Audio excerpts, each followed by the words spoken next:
Olá pessoal, então agora nós vamos realizar o experimento de movimento uniforme. Então você deve ter em mãos o teu roteiro experimental e observar que a primeira parte do nosso experimento ela ainda não vai ser usando esses equipamentos aqui. Nós vamos fazer um experimento com a maior precisão que a gente puder de um movimento retilíneo uniforme aqui no laboratório.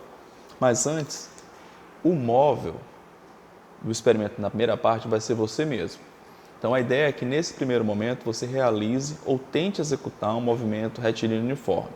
Como é que você vai fazer isso? Você pode fazer uma marcha, você pode colocar uma música e caminhar no ritmo dessa música, mas é importante que você meça as distâncias que você está se deslocando, as posições que você vai passando no espaço em relação ao tempo. Então, você vai ter que marcar esse tempo usando um cronômetro, que pode ser um cronômetro de um relógio, de um celular, ou pode escolher outro marcador de tempo da tua preferência.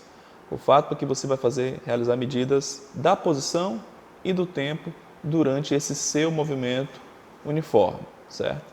Então, lembre-se, você pode fazer uma marcha, pode caminhar livremente, contando mentalmente, mas você deve fazer marcas, talvez marcas no chão, ou largar objetos no chão, ou jogar água, ou jogar um pedaço de papel. Você tem que marcar no chão, realizar as medidas das distâncias e depois realizar a medida do tempo que você gastou para percorrer cada uma dessas distâncias. Lembre-se, tente manter o movimento mais uniforme, o mais constante possível. Depois você deve organizar esses dados que serão utilizados para o cálculo da sua velocidade. Você vai verificar se a sua velocidade realmente ela foi uniforme. E em seguida, você deve confeccionar um gráfico mostrando o comportamento da sua posição em relação ao tempo. Lembre-se, no movimento uniforme, com velocidade constante, o gráfico deve ter um comportamento linear, certo? Então, esse gráfico vai te ajudar a fazer a leitura de quão uniforme foi o teu movimento e quais foram as variações. Então é isso aí. Essa é a primeira parte do experimento. Essa parte é com vocês. Joia? Olá, pessoal. Então aqui eu quero mostrar para vocês uma visão geral do nosso setup experimental, certo? Então, basicamente, nós temos aqui um canhão de ar, né? É um gerador de fluxo de ar. Basicamente um aspirador de pó invertido, em vez de sugar ele vai soprar, e ele vai soprar ar dentro desse tubo. É um tubo perfurado, então o ar vai sair por esse tubo, fazendo com que o nosso móvel, esse carrinho que desliza sobre o tubo, ele tenha o atrito minimizado.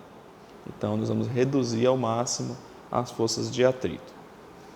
Essas luzes são dos sensores ópticos. Nós temos aqui LEDs vermelhos, do outro lado aqui nós temos um orifício. Então, se a luz está chegando de um lado a outro, o sensor tem um sinal. Quando a luz é interrompida pelo móvel, o sensor envia um sinal para o cronômetro, que vai começar a marcar o tempo.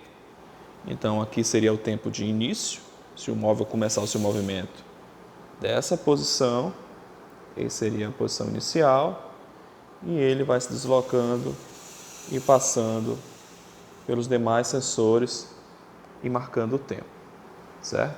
A distância entre os sensores ela está fixada, é uma distância constante. Nós calibramos para 240 milímetros ou 24 centímetros. E tentamos regular o sistema para que ele fique completamente plano, né, para evitar acelerações devido à gravidade. Então, pessoal, uma parte essencial do nosso experimento, que se refere à calibração, é a gente garantir que o nosso que o nosso aparato experimental está horizontal. Então, para isso, o que a gente fez? A gente regula os tripés Esses tripés são rosqueáveis e a gente consegue ajustar a altura para que os dois lados do experimento estejam exatamente no mesmo nível. E como é que a gente verifica se o nosso móvel está sobre uma superfície plana?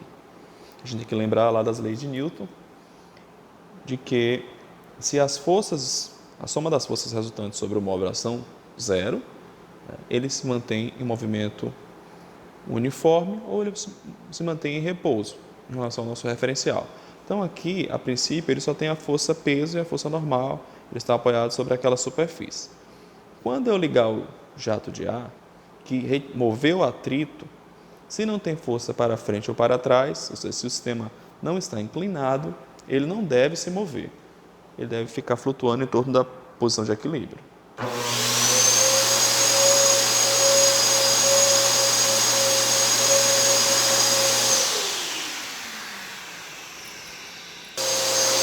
Observe, o sistema está ligado e ele se mantém flutuando em torno de uma posição de equilíbrio.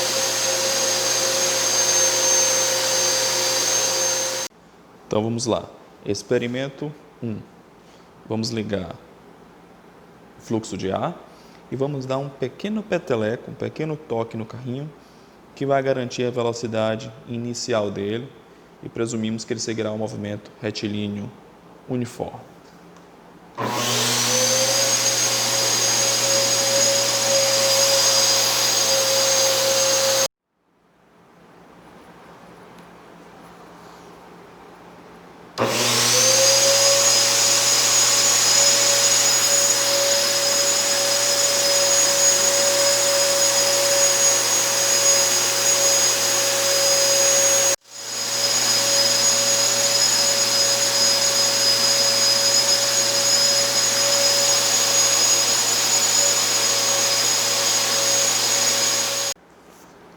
Então, pessoal, apesar do nosso esforço aqui para realizar um experimento uniforme, com a maior precisão possível, usando cronômetros com sensores óticos, é sempre cabível que a gente critique o experimento, critique quais são os possíveis erros, quais são as possíveis variações que podem acontecer.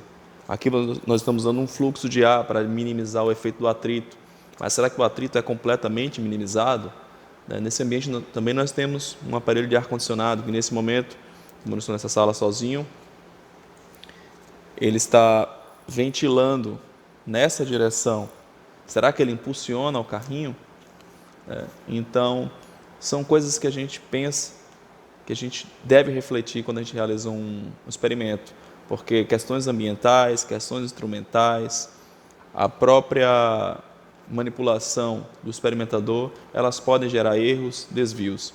E isso serve para toda a natureza de experimentos no campo da física. Então, com isso, nós encerramos esse experimento de movimento uniforme. Os dados serão disponibilizados para vocês, para que vocês façam os cálculos, façam os gráficos e observem o quão uniforme esse movimento foi, quanto ele obedece às leis que a gente aprende sobre a cinemática e a mecânica de móveis em movimento retilíneo uniforme. Valeu? Então, bom trabalho e até mais.